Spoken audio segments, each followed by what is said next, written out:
Hey guys, and okay, right off the bat, I'll say I fucking loved this fucking chapter. Like, holy shit. Like,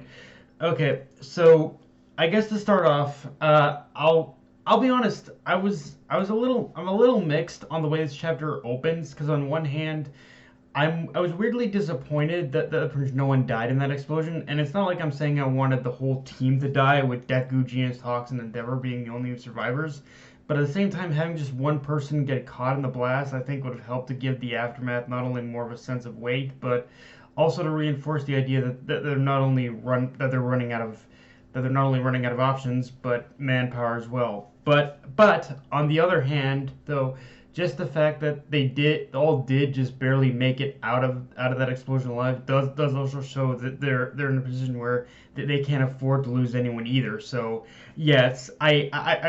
really like this scene, but just maybe a little bit of a problem with it. But again, nothing to really smoke about. Um, anyway, and to that end, we do get very genuine moments of development or just all around maturity for Mount Lady in this chapter of all people. And while in a lot of ways the story has subtly been pushing her further and further into becoming a more mature, well rounded character compared to how she was at the beginning of the series, this is the first time we see that maturity sort of thrust upon her when we learn and just how much the mountain lady herself has been forced to grow in these circumstances and in these circumstances because of and how Death Arm's retirement had kind of pushed her toward that. And the thing is, and how Death Arm's retirement was the thing that affected her the most in that regard. And the one thing I love about Death Arm's retirement in this chapter is that even if you don't care all that much about the character himself, it shows a different side to how this change in the dynamic of society has affected the heroes and how the heroes themselves aren't just retiring because they don't have the resolve to fight. Because don't get me wrong, there are definitely heroes like that. But for every hero that has this, but for every hero that doesn't have the drive or the resolve in order to fight back, there pretty much are heroes who do have that resolve and do have that fight. But the other thing is that the whole cycle of it all is just now starting to take its toll and you know and because of that there are certain heroes who are starting to come to grips with their own mortality and realize they're only human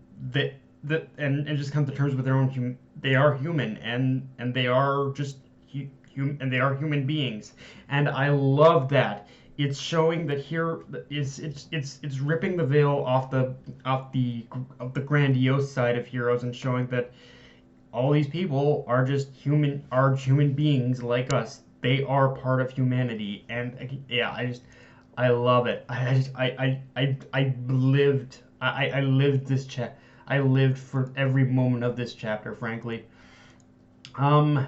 Now, with that said, let's talk about Izuku in this chapter because the obvious thing is we're shown that he's slowly descending into a much more emotionally detached human being, but not so much that he's incapable of showing restraint or restraint, empathy, or compassion, because he still is in because there are still little small glimpses and glimmers of that within him still as he can as he is as even though he is fighting villains, he is still continuing to help people. But as it stands right now, Izuku has more or less like fully evolved into a sort of a dark avenger, someone who has someone who is fully is looking ahead without is looking ahead and not caring not caring about what he has to become in order to stop the cycle of all for one and one for all, not realizing that he himself is in his own way still feeding into that cycle and becoming and kind of becoming more of what All for One wants him to be, even if he doesn't realize it. but that's the obvious stuff. The thing I want to talk about, though, is that through seeing Izuku's growing emotional detachment, we also see him becoming more emotionally distant towards All Might. And that panel of seeing All Might extending his hand in an attempt to reach out, in an attempt to reach out for Izuku's,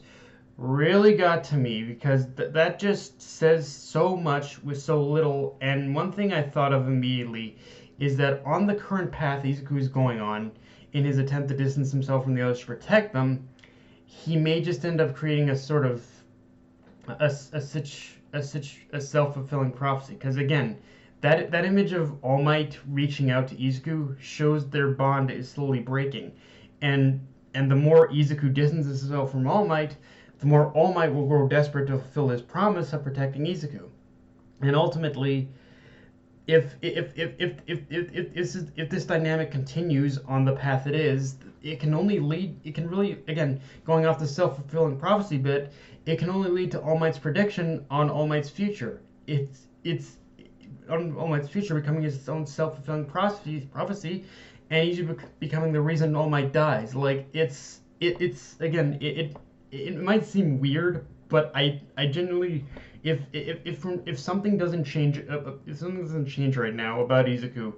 then he will, in some way or another, end up being the one responsible for All Might's death.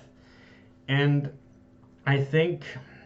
I I I know I've talked a lot about All Might's death on this channel and whatnot, but it is kind of fascinating to see how right now, just to see how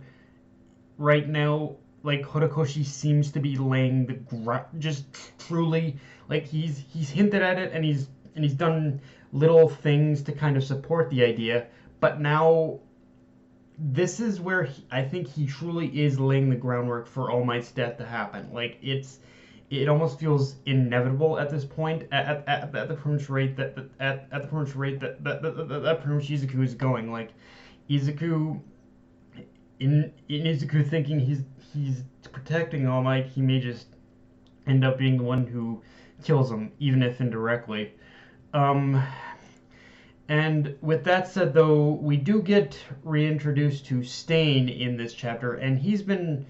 and he's kind of been he was kind of like, I think, like the narrator a bit throughout a large chunk of this chapter, as he's been watching and monitoring Izuku again, noting the fact that despite Izuku's extreme methods, he's still performing his duties as a hero. But you can definitely tell that Stain's got his own concerns about Izuku's path, and honestly, a rematch with Stain might potentially be the only thing that can even mildly bring Izuku back from the abyss that he's currently shrouded himself in,